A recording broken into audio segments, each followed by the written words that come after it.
Fancy garment and kids mall, men's wear में sherwani, coat pant, 3 piece, suiting, shirting, tailoring और बहुत कुछ। बच्चे और बच्चियों के लिए कई सारे कपड़ों की वैरायटियां। हमारा पता आयशा नगर पुलिस स्टेशन के सामने, हजार खोली, मालेगांव। प्रोप्राइटर चांद खान, 9226490271।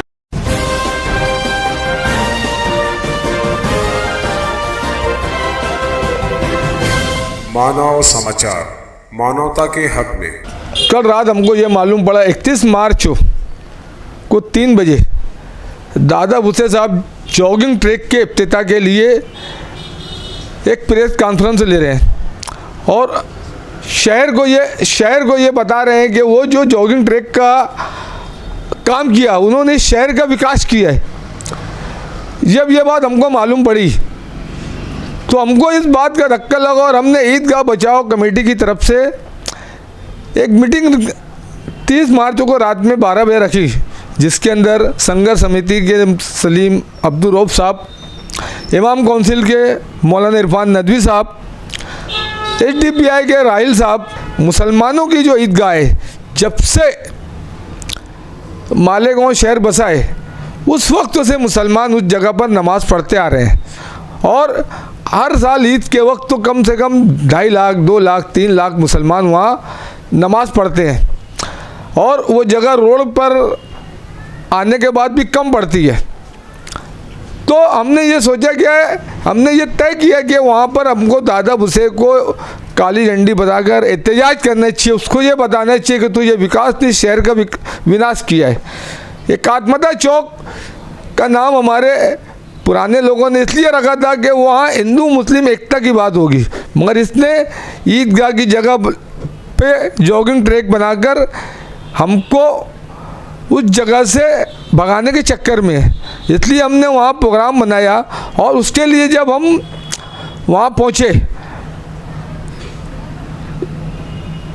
उर्दू मीडिया सेंटर के पास, शहीदों की यादगार के पास, और वहाँ डालने के बाद सिटी पुलिस स्टेशन के संवाद हाल में उन्होंने हमको इज्जत से बैठाया। इज्जत से बैठाने के बाद फैन चालू कर दिए, कुर्सी पे बैठाए, मगर इस जगह पे जो हमको एहतजाज नहीं करने दिया, ये जमहूरियत का कत्ल है। और जब वहाँ हम बैठे तो मंत्री महोदय दादा भुसे साहब हमको समझाने के लिए आए। अब वो ये समझ के आए कि जिस तरह से ईदगाह के इमाम के साथ उन्होंने बैठा और बंद कमरे में बात किए, ईदगाह के इमाम साहब बहुत खुश हो गए, कह रहे अरे मेरे साथ तो मंत्री महोदय बैठा है। मगर हम आवामी नुमाइंदे हैं, आवाम के फ़ायदे की बात करेंगे, किसी मंत्री संतरी या किसी और से हम कोई मरूब होने वाले नहीं हैं। इसलिए हमने उनको ये साफ कहा कि तुम वहाँ जॉगिंग ट्रैक बना रहे हो, वो अच्छी बात नहीं है। तुमने उसकी वजह से जो मुसलमानों में तुम्हारा एक इमेज था, वो इमेज ख़राब हो गया है, इसलिए तुम उसको अपनी गलती सुधारो।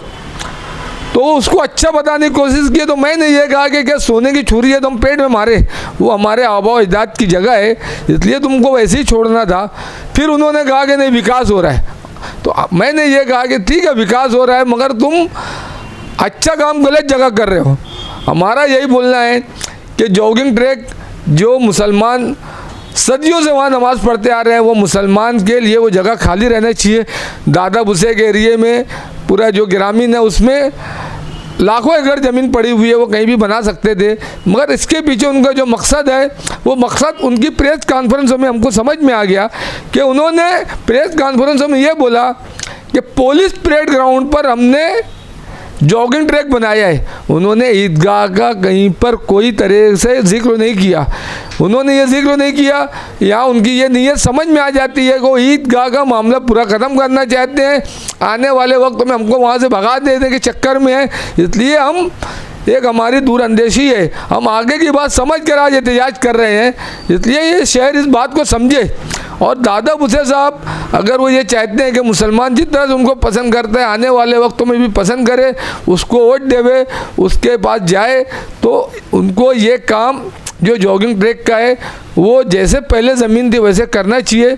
ये शहर के हित में है, ये शहर के अमन अमान के लिए है, इस शहर के एक अच्छे सेहतमंद हिंदू मुस्लिम इत्तेहाद के लिए है। इसलिए दादा भुसे साहब, मंत्री महोदय साहब को इस पर गौर करना चाहिए और जॉगिंग ट्रिप खत्म करना चाहिए, यही मेरी अपील है।